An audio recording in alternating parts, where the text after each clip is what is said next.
So we're going to wait a second, and we should be live.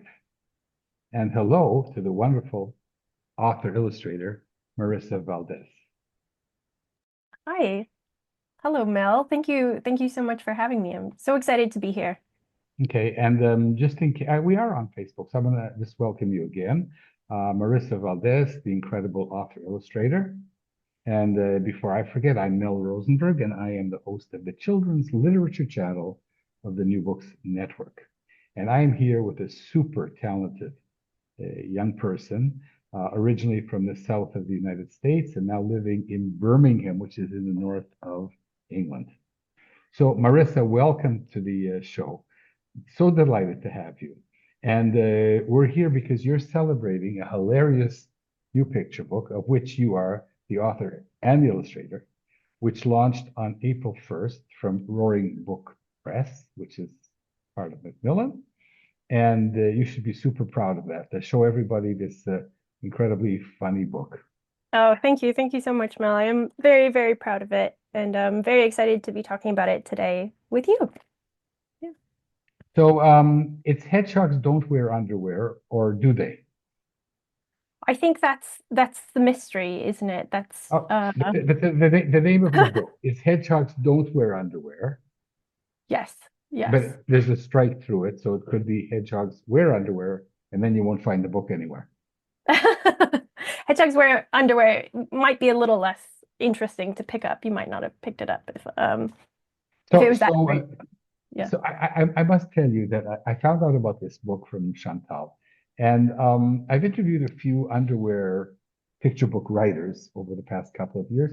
Here's another underwear book, and I started reading it, and wow, it's completely different than any other picture book that I've read, and probably any other picture book that I've read.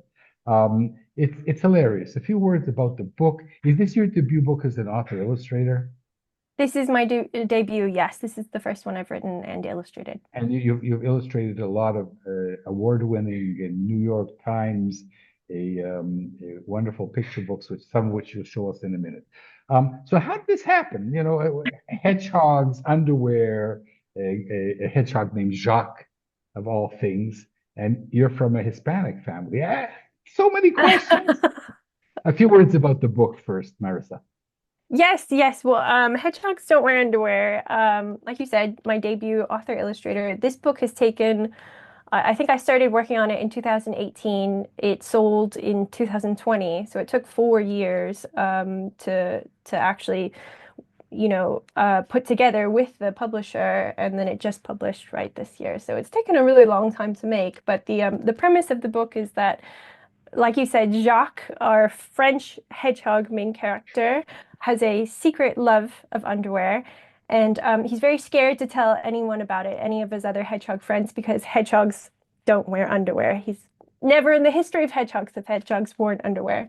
So he's kind of, going through the emotional turmoil of Especially French hedgehogs. French hedgehogs. It's yes. To remind me, yes, there is lots of French in this book as well. No French hedgehogs have ever worn underwear, and so he has to make the decision whether to tell them or not, and then to deal with the consequences, whatever they may be. And there's lots of underwear. There's, like you said, inexplicably lots of French, and lots of silly, fun hedgehogs that were a lot of fun to Yeah, illustrate. but what's incredible about this book, Marissa, and you Yeah. know, I've read a lot of picture books, and you took me by surprise. Oh, okay. Should we reveal a little bit? Um, reveal a book about underwear. That's kind of funny. Can you show us a couple of the spreads with your Sure. wonderful, hilarious illustrations and read us a little bit, and then we'll give into the nitty gritty. Of course, yes. I mean, this is the back, right? So as you can see, he does end up wearing the underwear. I'll show you a little secret. I don't know if anyone noticed this, if they bought it or purchased it, or if you noticed it, but there's actually a different case cover, Uh, and that's one of uh, my favorite. wow. Wow. Yeah, Yeah, no, bits of. everybody run to purchase this. It's a hilarious book, and there is a very good moral inside, which maybe we might reveal in a few minutes. I think we Yeah. should. So read us a bit, Marissa. Okay, great. Yes, I've been doing lots of school visits lately, so virtual school visits. So I What's feel that? Hold on for the what do you say? How do you say close that in English? This. I'm oh, having the end papers? end papers. Yes. What's the name? Here in Israel, we call it forzats. So these end papers are hilarious, and Oh, thank you. they remind me of Ludwig Bemelmans and Madeline. Oh my gosh, what a compliment. That's amazing. Thank you. Yes, this is I would say this is one of the pages in my dummy when I was submitting the book to publishers. This was one of the reasons why Macmillan, my editor at Macmillan, Kate, why she fell so in love with this book. I had to do a couple revisions for her, and I said, "Oh, before she purchased the book." And I said, "Oh, do you want me to keep these?" And she said, "Absolutely. There's no way we'd ever get rid of these end papers." And like I said, I'd worked on this book for 4 years, and there were iterations where I got rid of the end papers. Who's the editor of Roaring Book? Yes, the editor is Kate Meltzer at Roaring Brook, and she's wonderful, and she was a huge contributor to all of the French in the book because, like you said, I don't know any French other We're than the getting there. basics. We're getting there. And Yes. Kelly Samak, your agent. Yes, she also fell in love with the book. Yeah. She's at Andrea Brown. Where is she? Yes, at Andrea Brown. So, Yes, and she sold the book. I'm guessing. she did. Yes, she sold the Wonderful. book. So read. So we're beating around the underwear. Read us a little. You need to make an underwear book next, Mo. They said everyone I loves don't them. know. There's no way that I can top this one. Wow, thank you. Okay. Bonjour. Call me Jacques. I'm a hedgehog. Oh, I'm sorry. I've been doing the school visit, so I do the accent as well. I didn't didn't even notice. A hedgehog with a secret. A big secret. And today's the day I share it with the world. Today's the day I show everyone my. And then the kids love this. And I say, what do you think he's going to say? And they go, underwear. And here, there's a snake saying, salut, handsome. And a turtle going, sacre bleu. Yes, that's right. I wear real, bona fide underwear. One day, voila. I knew they were for me. And something I really like doing is adding lots of little details and lots of little jokes. So I try to make sure I cram packed as many jokes in as possible. So here there's a balloon with underwear tied to it, and it says, For Jacques from the universe. They were for him. And it was love at first sight. Oh, mon ami. One big problem. If the other hedgehogs found out, I'd be an outcast. They'd call me an oddball, a weirdo. I'd be a hedgehog with no friends. A lone hog. None, none, none. They can never know. Boo hoo hoo. You see, hedgehogs eat grubs. Hedgehogs make nests. Hedgehogs snort with their sniffly snouts. I can't. Marissa, we're going to get into trouble now if we read the whole book. Okay, yes. Should we reveal the hilarious thing that happens? I think we should. I really, I'm going to look for this book and buy it when I'm in New York in February. And I urge people to run out and buy it. There's a twist here there's a twist in the underwear. This Because great jokes. when Jacques comes out of his closet, qu'est-ce qui se passe? What happens? Well, when Jacques comes out, when he reveals his love for underwear, uh, he gets a mixed reaction from the hedgehogs, and he's unsure of what they think of him, but he's really, steeled him for the worst, steeled himself for the worst. But what he finds out is that the other hedgehogs are actually they're keeping their own secrets as well, and they've been too afraid to say they have anything. their closets. They have their closets. Yes, they're literal closets filled with lots of different kind of clothing. So in the end, you see all the hedgehogs in all their different outfits. Give us one example. Exactly. This is going to be hard because I don't know French. Um, yes, I mean the example that was closest to my heart because I'm from Texas in the U.S. Is Pierre, who loves his cowboy boots. He has a cowboy hat and his cowboy boots, and I got to design these, like what I would want as my favorite cowboy boots, right? So they have big P's on them for Pierre, and he's just so excited to take Jacques to the rodeo. But The other hedgehogs have their deep dark teachers, closets with their deep dark secrets, and this is their opportunity to come out as well. Brilliant. How did this happen? Um, you don't know French. You picked a hedgehog for the story. You're basically an illustrator, and now you've written this tremendous story. What happened? Tell us. You know what? Don't tell us. Let's go back to the age of 0. okay, You were born in the south of Texas. yes. Tell us a little Uh, bit. yes, there was a bright light. Um, I'm trying to think. Yes. So I grew up in South Texas. I stayed there until I was 18. When I then went to school in Boston, I went to art school. But growing up, I was always very much into art. My mother used to. One second. We're talking about everything here. Okay. And you mentioned in our pre-show warm-up Yeah. that you had you felt uncomfortable as a Latina child. I was a Jewish kid growing up in Ottawa with lots of anti-Semitism. I had a Mm. miserable childhood in that sense. Did you have a miserable childhood? Was it difficult for you? I would say yes. I would say that my childhood was a bit complicated. So, I have a family who I really love, but I grew up in a place. So, I grew up like right on the border, the Mexican-American border. My father's from Mexico, my mother is a white American, and I think there was a lot of embarrassment from my father for being from Mexico, right? So he never spoke Spanish in the household.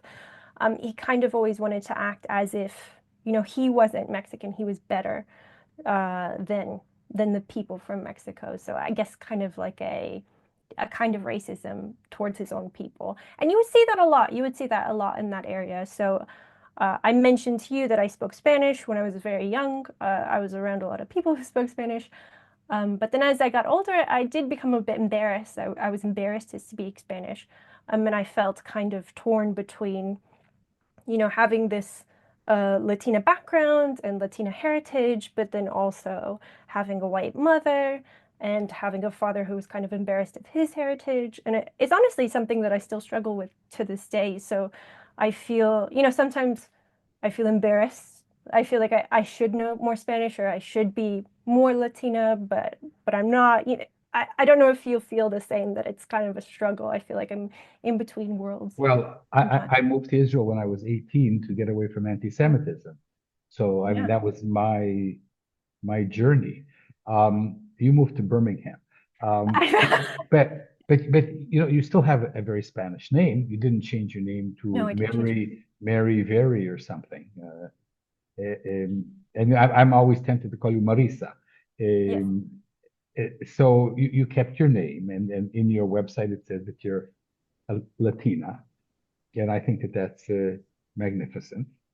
Oh, thank you. It's something that and you've mentioned this in your previous podcast, the children's book world uh, community. They're so kind and they're so supportive. And I felt like when I first got into the community, that was the first time people said, "Oh, it's okay to accept your heritage and to write about the things you know." So I would say without children's books, that may not have ever happened. Maybe I would have changed my name. So, or I wouldn't be saying in my bio, "Oh, I'm a Latina author illustrator." So, yeah, I have a lot to thank. I have the children's book industry or community to thank. But this angst, I also have this theory that people who write for 5-year-olds, as you and I do, Yes. we're somehow stuck at the age of 5. Oh, I definitely am 100% of the time. I get hangry. I'm emotional all the time. If I don't get my way, yeah, I get upset. So Okay, I I'll try not to provoke you during this interview. just I, put me in I front of the TV and I'll be fine. Yeah. I can get a temper tantrum myself, you know. Just ask my children. You grew up with art, and this Yes. was a kind of a way for you to have like a separate world that you drew. I'm not an illustrator. I can't imagine. Um, I look at illustrations with wonderment and fascination. So this was another world that you created for yourself. Yes, I think it did come very naturally, drawing. I have always drawn, since I can remember. And my mother used to say to me that I could draw before I could walk or talk or anything. So I was drawing like on the floor, on tile, on walls. So just any way I could. I would continue drawing, but I didn't realize until I had gotten older that I actually really love telling stories, and that's when I like drawing. It's to tell a story. It's not just to draw for drawing's sake. I think I would be a really horrible, gallery artist or fine artist because there always has to be a story behind what I'm doing. And I also really loved writing as a child, but I think I was kind of encouraged to go with drawing instead of writing, kind of either or rather than being able to do both. So I assumed I would only be able to draw my entire life. And then once I met other people in the children's book community, that's when I was encouraged Oh, to so write. you went to art school. Yes. Again, remind us where. Yes, I went to school in Boston, to the Massachusetts College of Art and Design, and I got my degree in animation there. And I wanted to get my degree in children's book, or in illustration, kind of focusing in children's books. And then I was encouraged by everyone around me, like, you're not going to make any money in children's books. You're not going to make any money in illustration. Go into animation instead. And so I did that. And but I was a horrible animation student, so I didn't make any money in an animation either because I was so unfocused. Yeah. Viva la failure. Yeah, definitely. That brought you into the arena of illustrating picture books. So how did that happen, and how did you break in? There's a lot of talented illustrators. Um, you're one among, and even though you're super talented, it's still a very difficult world to break into. So what's your story? Yes, yes. I think there was definitely, right time, right place, luck happening, but so I graduated with my degree in animation. That I was in Boston. It was so expensive that I then moved back to Texas to live with family as a starving artist, and I had a couple jobs in between that I loved, but they didn't I just didn't get what I wanted from them, right? It still felt like I was missing something. And one day I was at my graphic design job and I was listening to a podcast, which podcasts are great. And it was from these children's book illustrators. And they were talking about how they had made this in, a career. And I thought, oh, I've been wanting to do this for a long time. I'd forgotten, now I'm reminded. And I think that night I called up my um, now husband, then boyfriend. And I said, I want to become a children's book illustrator. And he went, okay, what? Um, and so from then, I kept on listening to the podcast, and then I started going to SCBWI, Society of Children's Book Writers and Illustrator meetings, and this was in Houston, Texas. Oh, okay. And I learned as much as I possibly could from there, and I worked on my portfolio, and I attended courses and classes and went to conferences, and then COVID hit. So that was I think that was 2018, and then 2020 Now, I COVID hit in 2020. oh 2018 is when I started going to Okay. SCBY All meetings. right. Yes, and yes, I'll never forget 2020.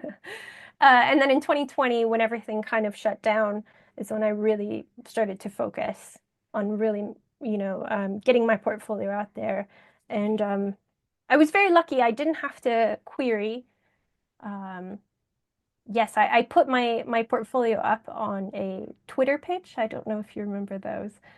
Yep. Um, I assume they're probably not happening anymore, but I put my portfolio up on Twitter, and I got lots of interest from agents kind of all at once. So I didn't have to Fantastic. do the constant, querying, sending out, but I Lucky you. I Well, know. not lucky. Super talented you. Thank you. I think it was a bit of luck because that's when the industry was really booming because everyone was staying home. So agents were looking for lots of writers and illustrators, and publishers were looking to buy lots of books. And I think if I see illustrators now trying to get into the industry, and it's a more difficult time to try and get an agent. Don't denigrate yourself. It's always tough. I was rejected about 100 times in 2020. So come on. No. Um, you're incredibly, I mean, there's always luck involved to some Yes. extent, but you're incredibly talented. And I can't believe it's been only 5 years, and you have all of these books out with amazing publishers. You found Kelly Sonic quickly. She found you. Yes, she actually found me. So I worked on a book series called Esme's Birthday Conga Line, and Kelly found me because the author of that book series was agented by her. She saw my stuff on Twitter and she said, Kelly, you need to look at, this person. She has this portfolio, this wonderful portfolio. And Kelly, I'll say it again, I was very lucky because Kelly was closed to queries, and she said, I'll open it for you. So that made me feel very special. But I had interest from like 15 agents, so it was very nice to be able to kind of pick and choose. I know I've it's all luck. It's not. Um, no, but it was great. I had a call with Kelly, and we just clicked immediately, so that was wonderful. And since then, you've illustrated about a dozen books. I've illustrated 6 books, and then this Hedgehogs is the 7th. Oh, okay. Yes, yeah, All right. And not so many. Yeah. uh, we're talking about just a handful of years here. Yeah, yeah. I've I mean, I've and you've illustrated books that won awards and New York Times bestsellers and the Candlewick and Tundra and really great publishers. Um, and and now your own book. So yes. so tell us how that happened. Yes. Well, so I had a dummy for hedgehogs already made when I started talking to agents. And I think that honestly helped me quite a bit as well for agents to see that I was not only an illustrator who wanted to illustrate other people's books, but I wanted to make a career out of writing and illustrating my own books as well. And so I think that got me a lot of attention, and continues to get me attention. And um, so that's great. But um, I don't want to say I was lucky again, I guess, but the first book that I illustrated, the first book that I took on was Ambitious Girl by Mina Harris, who is Kamala Harris's the vice president or previous vice president's niece. And we created the book very quickly. We got it out very quickly in time for the 2021 inauguration. And the timing was perfect, everything was perfect for it, and it just kind of exploded into that book. So my very first book out got #1 on the New York Times bestseller list, which, thank you, honestly helped a lot. So that really helped. Did you have any of your books to wave around? I do have them. Yes. Let's see. The rest of you keep your eye open for this incredible illustrator. So this was the first one, Ambitious Girl. I actually created this in a month, so the entire book. So usually it takes about 6 months to a year. And they contacted the publisher, Little Brown, contacted my agent, Kelly, and they said, well, Marissa, could she do this quickly? And I said yes. And I still had a job at the time. So I went to my job and I said, do you want to give me part-time leave or, or should I quit? And they said, we're not going to give you part-time. So I quit pretty quickly. Another good decision. Yes.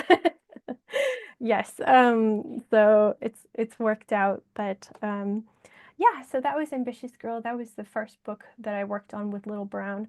And then from there, I actually got a lot of book deals quite quickly. Oh, another thing, I forgot this now. I put my portfolio into the 2020 LA SCBWI LA portfolio contest, and it won an award there. It won an honor. So I think that also helped things a lot. So I'm a big proponent of SCBWI. I love SCBWI. I Me think they too. should, Me too. yes, I think they should pay us to talk because we talk about them so much. But I think without SCBWI, I wouldn't have the I career I have. I, I concur. Yeah. Going to the meeting in New York 10 years ago changed my whole writing career. Mm. Mhm. So I'm the first to concur with you. Yes. So now tell us about the hedgehogs. You had it ready. Was the character French to start with? Um, I like you took me for a loop. I could understand he was Latino, but French character, and you don't speak French, and Yes. voila. How did that happen? Yes, c'est la vie. Um, I mean that's one of the wonderful thing about books, right? Ultimately they're for kids and kids will see my name on there, but they don't really, they don't care about the author so much. They just want a fun book to read. And so the book came from my frustrations with writing. So I'm not originally a writer, I'm an illustrator, and I joined a writing critique group, and I kept on writing books for that critique group that I thought would sell, which you're always told not to do that, right? And I kept on getting advice or feedback from my critique partners saying, these aren't good, these don't, these are not gonna sell, kids are not gonna be interested in, they're boring, essentially. And I got so frustrated with that I thought, okay, I'm going to write a book that's ridiculous, that's completely me, and that I think is funny. And I also had a friend at the time who suggested I draw underwear on a hedgehog character that I had made. And I said, that's not funny. Underwear is not funny. And then I drew the underwear on the hedgehog, and I was like, this is hilarious. You're a genius. So, so I mashed those two things together, and I thought, okay, I'm going to write a hilarious book about this hedgehog. And he ended up being French. I thought the French would totally be cut out. It never got cut out, but I just thought, okay, no one's ever going to want this book if there's all this French in it. Um, but I put the French in because my husband and we used to call each other. We were in a long distance relationship and we used to call each other, and I would answer the phone and I would go, bonjour. And it just made him laugh so hard. And he would just say, he would say French words in like the worst French accent. And it made me laugh so hard. And I thought other people have to find this funny. So that's where the French came from. It kind of came from nonsensical inside jokes. But then what I found was that other people actually thought it was funny. I So don't know if the whole of France is upset with me, because I'm not French. we will eventually find out. It's certainly not own voices, not from the hedgehog's point of No, view, no, which you are not, and not from the French point of view. no. But I'm not going to ask about the underwear. Um, the the angst that we have, I think it's a combination of the angst, the rejection, um, and then the serendipity. So the serendipity of um, you talked about friends say, "Why don't you put underwear on your hedgehog?" These are the things that turn into these wonderful stories. So I'm not going to ask you how old you are, but you're probably the youngest, or one of the youngest creatives that I've interviewed. Oh, okay. I don't mind telling you I'm 30. Yeah, So you're definitely one of the, if not the youngest creative I've interviewed. And how does it feel to have all of these book deals and and I'm assuming that you're currently working on a few other stories. Um, what advice do you have? You broke in at such a young and tender age. yes, that's so interesting.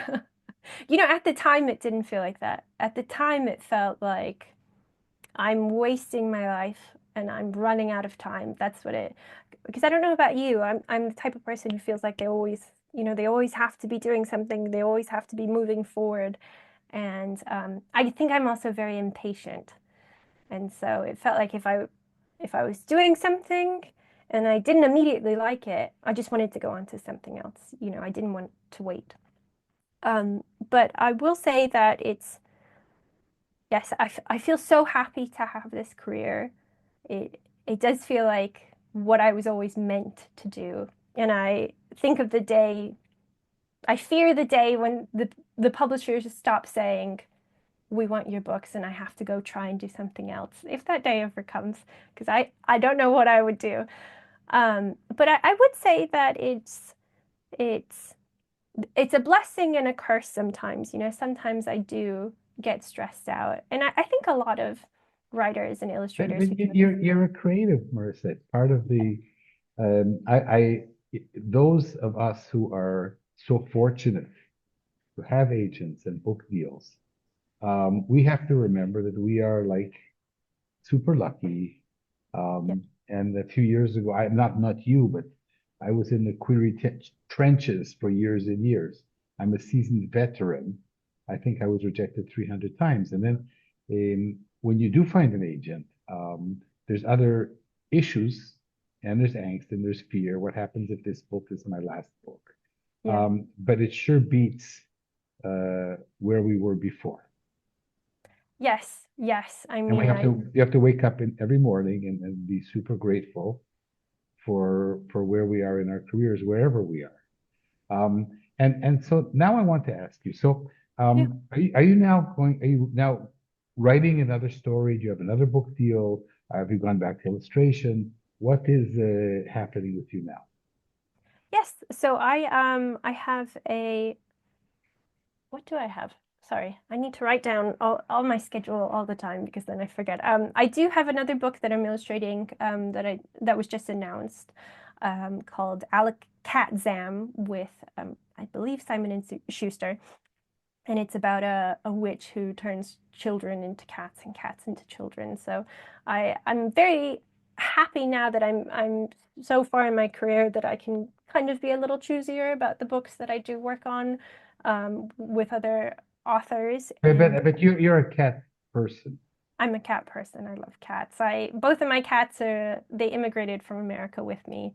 And when my husband and I got married, I said it's all of us or none of us. So luckily they were able to come over as well. So yes, when that manuscript came around, I was very happy to take it on. I can't give too many details, but I am working on my own books, and I recently sold some books. I can't say more than that, as you know, Okay. in the No, industry. but yeah, but you sold books that you've written and illustrated. Yes, yeah. So So that's fantastic. yes, yeah, it's wonderful. It's been wonderful. And then I'm So currently writing my own book. So I love working on, all sorts of books. So I'm writing a middle grade chapter book series. And for that, I'd like to just not illustrate it, to just pass it on to another illustrator. and that would be okay with you? Oh, that would be great. I would love that. The I would say that illustrating it's not easier than writing. And I wouldn't say it's harder, but it can physically take quite a toll. It can, I've like thrown out my shoulder muscles from illustrating. I have bad neck problems and back problems, and I'm hoping just writing, So are you one of the most of those one of problems. those writer illustrators who don't mind if you write a book and somebody else illustrates? Yeah, I would say I wouldn't mind. I do have some stories that are very close to my heart Would you that I'd would you like to leave illustrate. would you leave art notes? I would leave Or so many art. I would tell them exactly what to draw on every page. No, I think I would be fine I, with the I, illustrators. Yeah. and I'm not going to believe you 100%. We'll wait and see when that happens. We'll talk. If I can sell the books, we'll see. Yeah. Okay. So this leads me to my next question. Sure. So are you going to be happy illustrating other people's books going forward, given these challenges? Yeah, I would say that I think I would like to focus on my own books in the future if possible. But part of having this as a career is that I have to constantly have income coming in. So, I can only sell so many of my books per Mhm. year, Mhm. and I need income for the rest of the year, unless I have some sort of, Harry Potter series that comes out. I'll still need to be able to make We, money in other we're, ways. we're going to wish that for you here. Oh, thank you. I wish it for you as well, for everyone listening. I hope we all get that. But yes, so I, for the time being, I will keep on taking those other books. Like I said before, I can be a little choosier about the books that I So illustrate. you're segueing into my next question, Sure. which is when Kelly comes to you and says, Marissa, would you like to illustrate this? What do you look at when you read the text? I think I look at, well, one, if the text interests me, right? If I just don't have an emotional connection to the manuscript and I think, oh, this is going to be hard, this is going to be a chore to illustrate because I'm just not interested in the subject matter, then that's a pretty immediate no for me. I don't want to do that work. If I can say that. Um, and then I think about what other people will think of the book. Will children like the book? Will it sell well? Does it make sense for the market?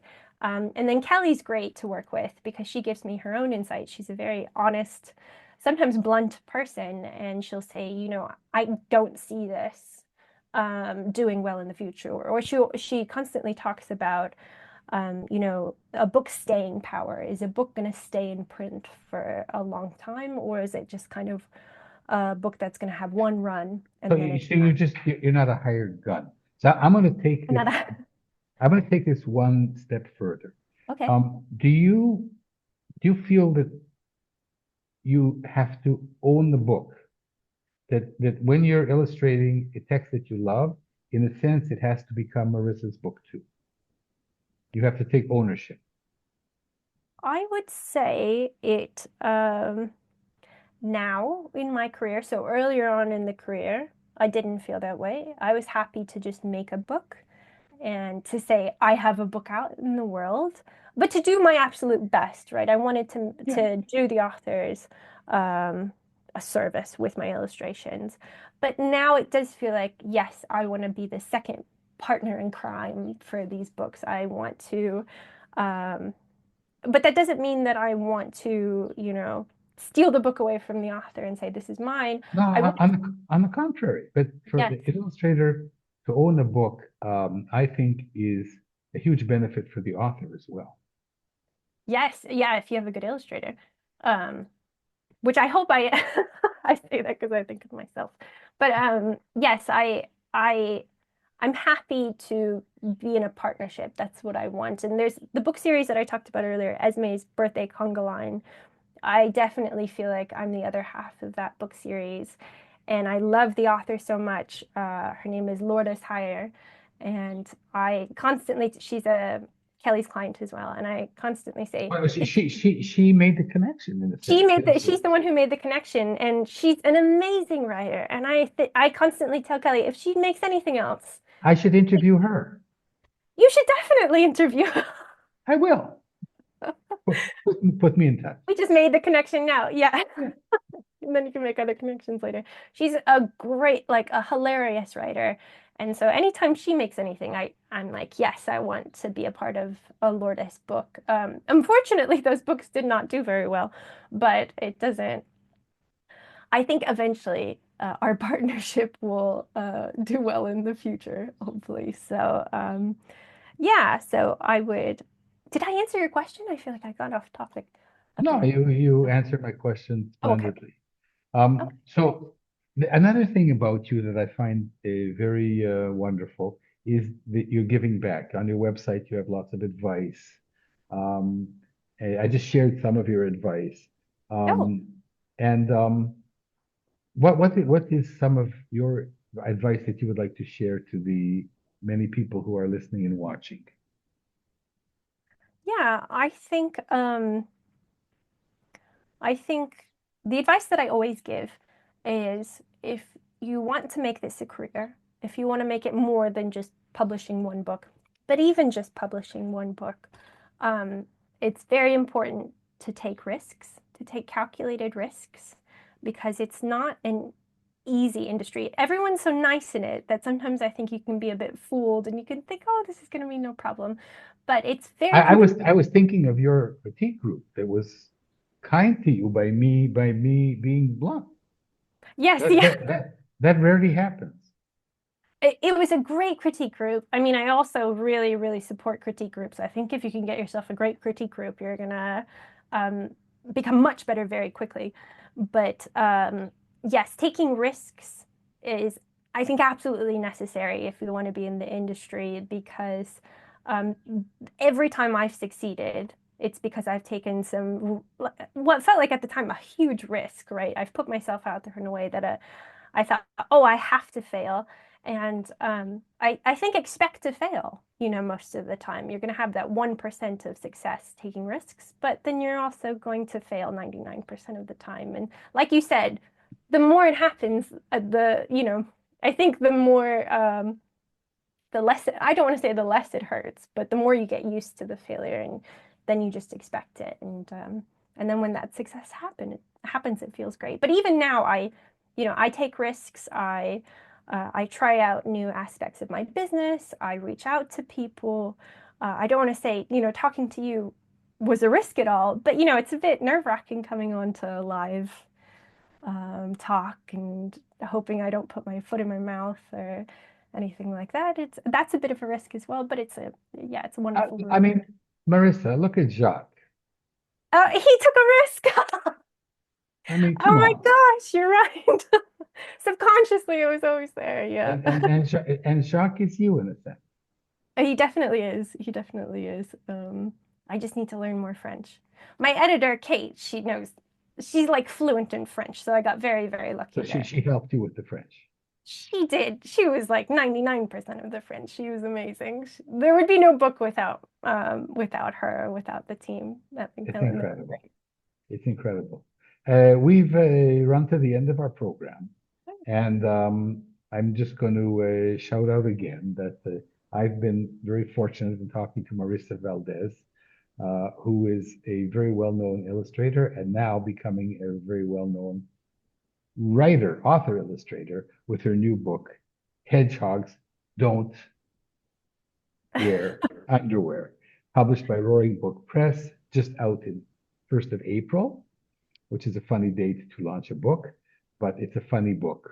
And I wish you great success with this book. Um, I can see it winning all kinds of awards. It's hilarious. It has a message which is concealed so well that I didn't get it until you banged me in the face with it. Um, it's not a run-of-the-mill underwear book. And I urge people to run out and get it. Marissa, this has been wonderful. We're going to send everybody home. I forgot to say that I am Mel Rosenberg, and I am, what am I? The host of the Children's Literature Channel for the New Books Network. And I've been here with the wonderful Marissa Valdez. We're going to send everybody home and come back just to sum up. So bye-bye, everybody. Have a splendid Bye. weekend. Marissa, thanks so much. You were great. Thank you, Mel. I really enjoyed it. Thank you so much. Bye.